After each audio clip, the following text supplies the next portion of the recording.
Okay. Hi folks, I'm finally making your video for this week. So Module 7, Uniform Circular Motion. So uniform circular motion is defined as a particle moving in a circle at a constant speed. Of course, you can't have a constant velocity when you're moving in a circle because the speed can be constant, but the velocity isn't when direction is continuously changing, right? So at any moment, the direction of something going in a circle is changing. The sum of all torques during uniform circular motion, though, is 0. So something in uniform circular motion is going to be in dynamic rotational equilibrium. Acceleration, of course, is also not equal to 0 when something is moving in a circle, even if speed isn't changing because direction is changing, and velocity and acceleration are both vectors, which is why I've been going hard on you about marking the magnitude, the unit, and the direction on everything all year. So speed's not changing, velocity is, the sum of all torques are 0 in uniform circular motion. When something's going in a circle, the velocity vector is always pointed tangent to the circle. So let's say that the thing that's going around is going counterclockwise. So when it's at this point right here, the velocity vector is pointed tangent to the circle, right? When it moves a little further, let's say the object's right here, then the velocity vector is pointed that way. So always tangent to the circle in the direction of motion. Acceleration, when something is moving in a circle, is directed along the radius. So this is the velocity, or I guess you could say speed vector, but velocity vector.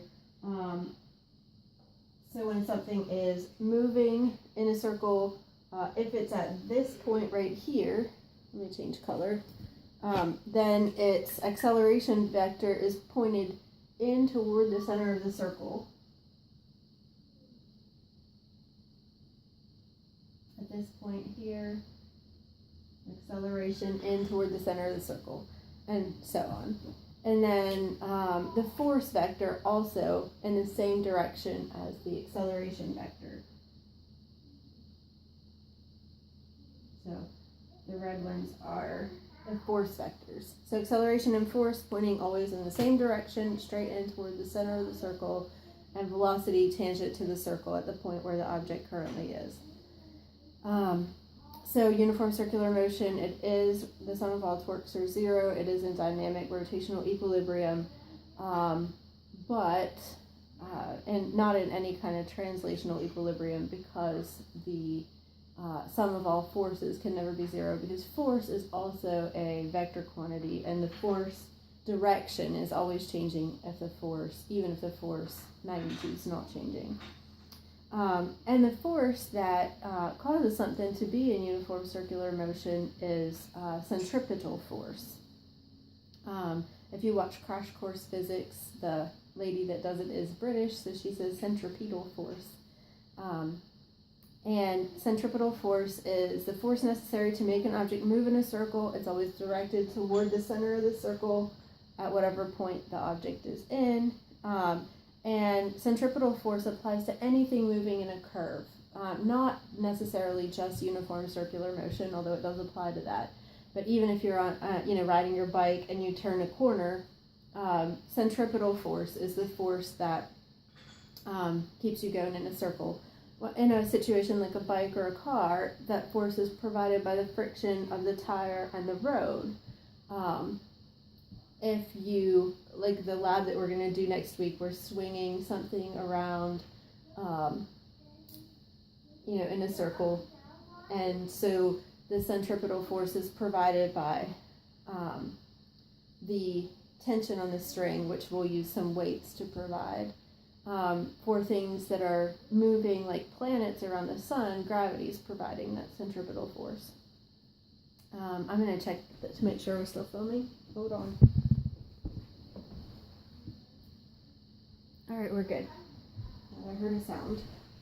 Okay. There is also centripetal acceleration, the acceleration caused by centripetal force, and it has an equation. Centripetal force is mv squared over r. Centripetal force is F sub c. M is mass in this case. V is velocity and it's squared. R is the radius. So the radius would be distance from the object to the center of the circle, obviously. Centripetal acceleration is V squared over R. V squared over R. Obviously, you guys know how to figure out force and acceleration by now. So gravity is an attractive force between all objects that have mass. So my coffee cup and I have gravitational attraction between us. The reason that we're not crashing together right now is friction. The friction of me sitting on my chair, the friction of the coffee cup sitting on the table is a much larger force than the gravitational attraction, since our masses are relatively small and our distance is relatively big.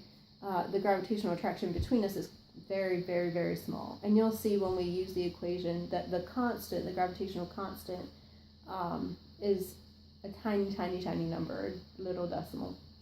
So gravity is a very weak force comparatively. Friction is much, much bigger.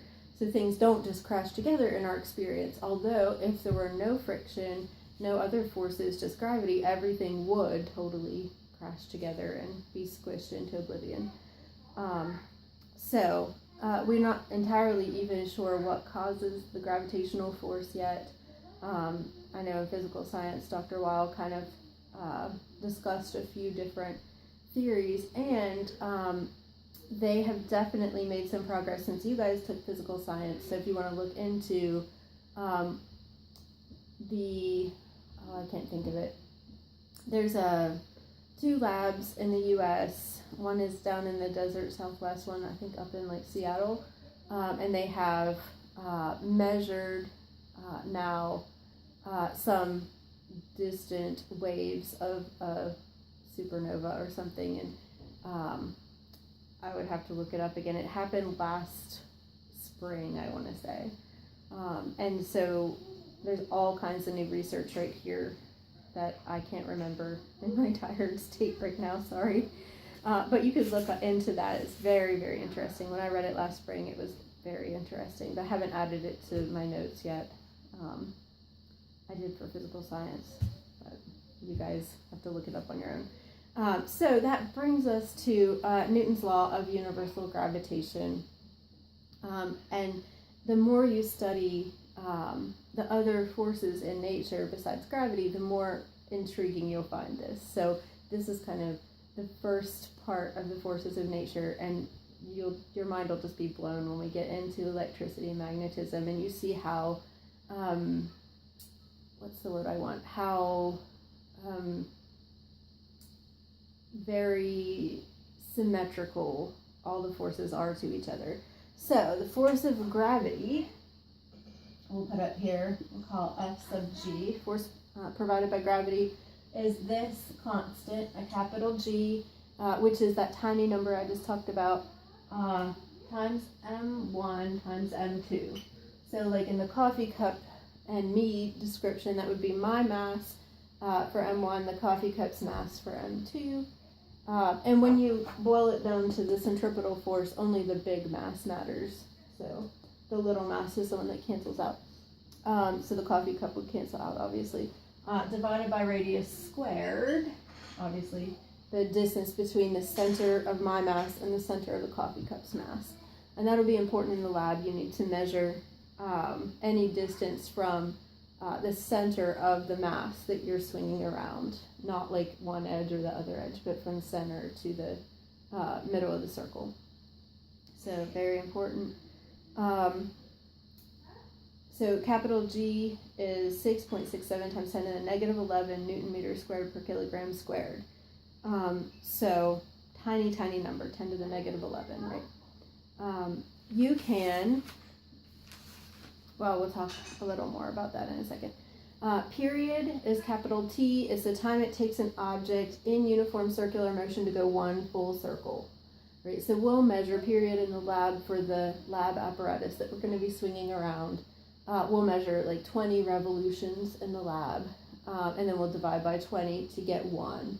Obviously that reduces human error a little bit, but you'll have to really do a lot of practicing at the beginning of class, swinging the thing around at a very constant speed. It's a challenge. Some of you will probably pick it up quickly, and then you'll be the ones who actually do the swinging. Maybe we'll start out with 2 or 3 lab groups, and then we'll kind of whittle it down to 2 or 1 if we run into trouble, but we'll be able to collect enough data. I think several of us will be able to swing. And those of you that took physical science tried it out a little bit.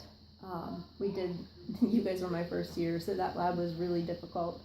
I've simplified it for them now, but you at least got to swing that apparatus around a little bit. And so period is capital T, the time it takes to make one circle. Frequency, little f, is the number of times per second the thing goes around. So if it takes more than a second, frequency would be a decimal. If the thing goes twice in a second, then frequency would be 2. And you guys have used hertz before. Frequency has a unit of 1 over second, which is the hertz. So frequency and time are just in period. Frequency and period are inversely related. If frequency is big, period is small.